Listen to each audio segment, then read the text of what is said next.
స్వామియే శరణమయ్యప్ప. అయ్యప్ప జయంతి వేడుకల సందర్భంగా శబరిమలతో పాటు ఎన్నో ప్రముఖ ఆలయాలలో ఎంతో వైభవంగా ఈ పండుగను జరుపుకుంటారు. ముఖ్యంగా పడిపూజతో పాటు ప్రత్యేకమైన అభిషేకాలు, హోమాలు కూడా నిర్వహిస్తారు. ఈరోజు అయ్యప్ప స్వామిని దర్శించుకున్న, కొలుచుకున్న సకల శుభాలు పొందుతారు. ఆంధ్రప్రదేశ్లో ద్వారపుడిలో ఉన్న అయ్యప్ప స్వామి యొక్క ఆలయ దర్శనం మనం కూడా చేసుకుందాం రండి.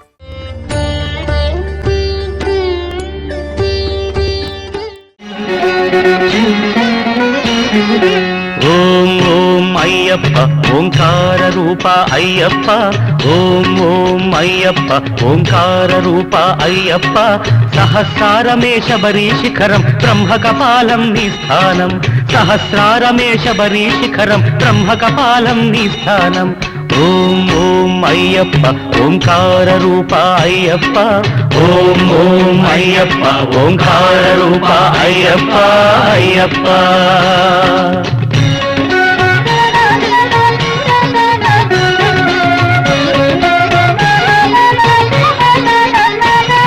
అనుష్కోటికి ఆది మూలమై ఉన్నది మూలాధారం, అది గణపతికే ప్రాకారం.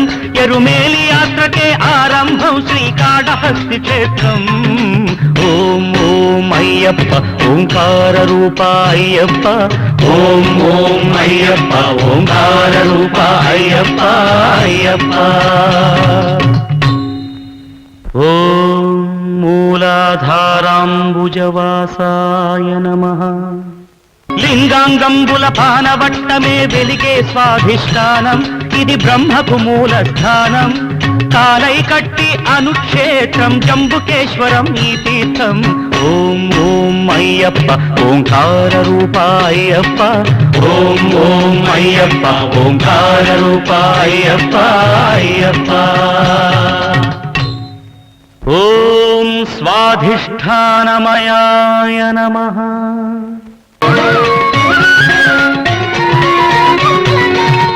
అరుణాచలమై వెలిగేది, రుణపాశాలను త్రెంచేది. పృథ్వీ జలముల దాటినది, నాభిజలజమై వెలిగేది.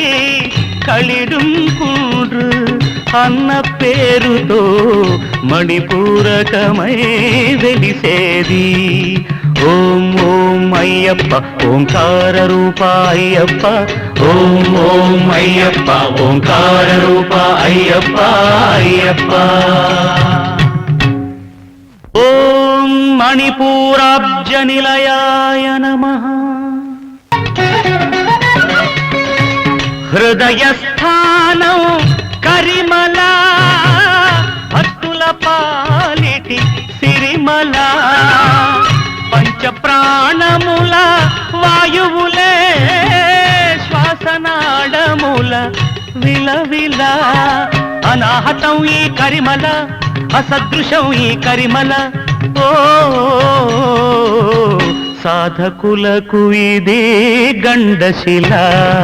ఓం ఓం అయ్యప్ప ఓంకార రూప అయ్యప్ప, ఓం ఓం అయ్యప్ప ఓంకార రూప అయ్యప్ప అయ్యప్ప. ఓం అనాహతాబ్జరసికాయ నమః.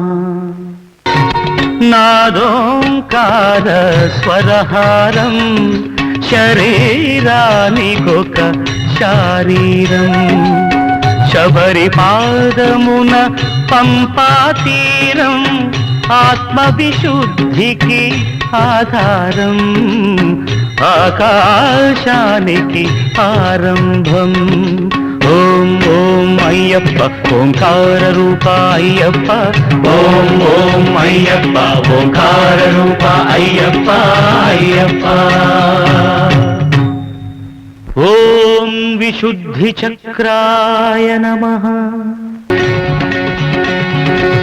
కనుబొమల మధ్య ఒక జీవకళ, ఆజ్ఞాచక్రపు మిలమిలా. చర్మచక్షువుల కందని అవధులు, సాధించే ఈ శబరిమల అదే కాంతిమల అదే కాంతిమల. ఓం ఓం అయ్యప్ప ఓంకార రూప అయ్యప్ప, ఓం ఓం అయ్యప్ప ఓంకార రూప అయ్యప్ప అయ్యప్ప. మనం శబరిమల అయ్యప్ప మాల వేసుకుని ఇరుముడి స్వామికి సమర్పించి ఎలా అయితే భక్తిపూర్వకంగా పుణ్యాన్ని సంపాదించుకోగలుగుతున్నామో, అనేక మంది భక్తులు ద్వారపూడి వచ్చి స్వామికి ఇరుముడి సమర్పించి స్వామిని దర్శించుకుంటైతే అంతకన్నా 100 రెట్లు మనకి ఫలితాన్ని ఈ స్వామి ఇస్తున్నారు. కాబట్టి మనం శబరిమలలోనే ఉన్నాం, ద్వారపూడిలో కాదు అనే భావంతో ఇక్కడికి వచ్చి అందరూ కూడా ఆంధ్ర శబరిమలగా స్వామిని దర్శించుకోవటం జరుగుతూ ఆ ముక్తిని వారు పొందటం జరుగుతూ ఉన్నది. ఆంధ్ర శబరిమలగా పేరుగాంచినటువంటి శ్రీ అయ్యప్ప స్వామి వారి దివ్య దేవాలయం కంచికామకోటి పీఠాధిపతి జగద్గురువు శ్రీ జయేంద్ర సరస్వతి వారి యొక్క స్వర్ణహస్తములతో జూన్ 25వ తేదీ 89వ సంవత్సరంలో స్వామివారి యొక్క విగ్రహ ప్రతిష్ఠ కార్యక్రమం జరిగినది. వారు 50 మంది సభాముఖంగా ఈ దేవాలయం అనతి కాలంలో ఆంధ్ర శబరిమలగా పేరు రావడం వస్తుంది అని వారు సభాముఖంగా చెప్పడం జరిగింది. అదే ప్రకారంగా గోదావరి పుష్కరాలు రావటం, అనేక రాష్ట్రాల నుంచి అనేక ఇతర దేశాల నుంచి భక్తజనులందరూ కూడా పుష్కరాలకు గోదావరి రాజమండ్రి వచ్చి అక్కడి నుంచి ద్వారపూడి శ్రీ అయ్యప్ప స్వామి వారిని దర్శించుకుని ధరించి ఈ దేవాలయం చాలా బాగుంది అని చెబుతూ అనతి కాలంలోనే ఆంధ్ర శబరిమలగా పేరు రావటం జరిగింది. స్వామివారికి విశిష్టత తెల్లవారుజామున 4:30 కృష్ణనంబూద్రి ద్వారా స్వామివారికి ప్రత్యేక మహాగణపతి హోమం చేయడం జరుగుతుంది.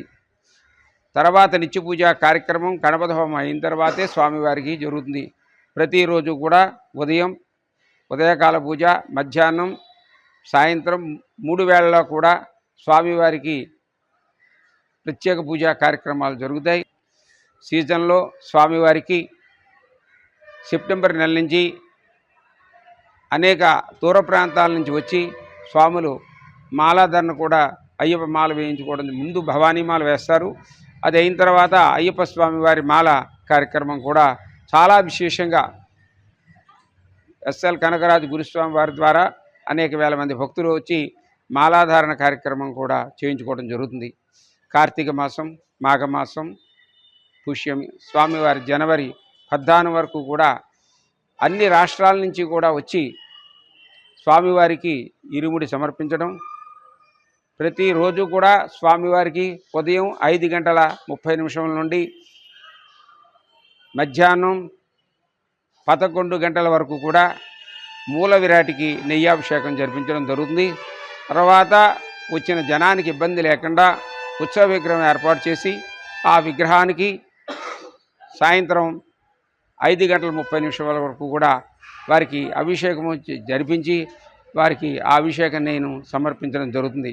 ప్రత్యేకంగా నాగదేవి ఆలయంలో కుజి దోష నిమిత్తం ప్రత్యేకంగా వారు పూజా కార్యక్రమం జరిపించుకుని సంతానం లేని వారు కానీ, వివాహం కాని వారు కానీ ఆ నాగదేవి ఆలయంలో కానీ, మంజుమాత ఆలయం వద్ద కానీ ప్రత్యేక అభిషేక కార్యక్రమం జరిపించుకున్నట్టయితే వారు అనుకున్న ప్రకారంగా వారికి సంతానం కలగటం, సంతానం కలిగిన తర్వాత అయ్యప్ప సన్నిధానానికి వచ్చి స్వామిని దర్శించుకుని, స్వామి మాకు సంతానం కలిగినట్టయితే మేము స్వామికి తులాభారం వేస్తామని చెప్పేసి మొక్కుకోవడం.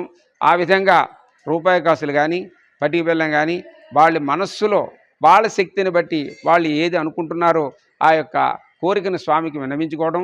వారికి సంతానం కలిగిన తర్వాత వచ్చి వారు స్వామివారికి తులాభార కార్యక్రమం జరిపించుకోవడం జరుగుతుంది. ఒక బుధవారం రోజున 200 తులాభారాలు జరుగుతాయి.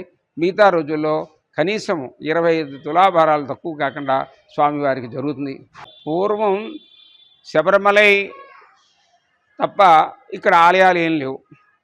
ఎంచేతంటే ఈ ద్వారపూడికి అంత విశేష కార్యక్రమం ఎందుకు వచ్చిందంటే, ఎస్ఎల్ కనకరాజు గురుస్వామి గారు అనేటువంటి స్వామి ఆయన బట్టల వ్యాపార నిమిత్తము ద్వారపూడి గ్రామానికి వచ్చి ఇక్కడ అయ్యప్ప దేవాలయం కట్టాలనేటువంటి సంకల్పం కలిగినట్టుని వారు శివాలయం ఇష్టాలయం ఊళ్ళో ద్వారపూడి గ్రామంలో చిన్న ఆలయం కడదామని నిర్ణయించుకున్నారు.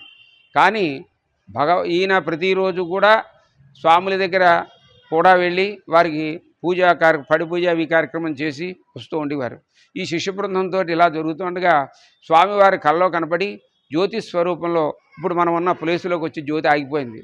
ఇది వారు వచ్చి మరునాటి రోజు ఆ కళ ప్రకారంగా సైకిల్ మీద వచ్చి చూసి, ఈ స్థలంలో మనం కట్టలేము, ఇది కొనలేము, మన వల్ల కాదు, ఈ కోరిక ఉంది కాబట్టి భగవంతుడు మనకు అలా కనపడుతున్నాడని చెప్పేసి ఎప్పటికప్పుడు మన వల్ల కాదని చెప్పి సైలెంట్గా ఊరుకోవడం జరిగింది. ఇలాగా వారు పడి పూజలు చేస్తూ శిష్య బృందం చాలా ఎక్కువైపోయింది.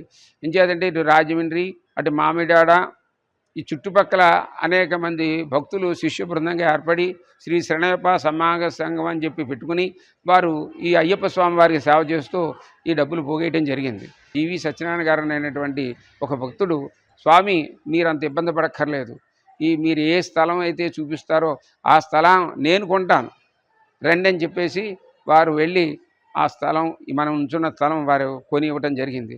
తర్వాత అయ్యప్ప విగ్రహాన్ని ముందు పంచలోహాల విగ్రహాన్ని తయారు చేసి కుంభకోణంలో ఆ విగ్రహాన్ని ఒక లారీ మీద పెట్టి కొంతమంది భక్తి బృందంతో ఇటు ఆంధ్ర, అటు తమిళనాడు, అటు కేరళ, ఇటు ఒరిస్సా ఈ రాష్ట్రాలన్నీ కూడా తిప్పి ఆ విగ్రహాన్ని తీసుకెళ్ళి శబరిమలలో, స్వామి ఇప్పటి వరకు నేను శబరిమల వచ్చాను, ఇక నుంచి నేను శబరిమల వస్తానో రానో నాకు తెలియదు, ఈ విగ్రహాన్ని నిన్ను అక్కడ తీసుకువెళ్ళి ప్రతిష్ఠించాలనుకుంటున్నాను, నువ్వే వచ్చి అక్కడ ఉండాలి అని చెప్పి గురుస్వామి గారు కోరటం జరిగింది.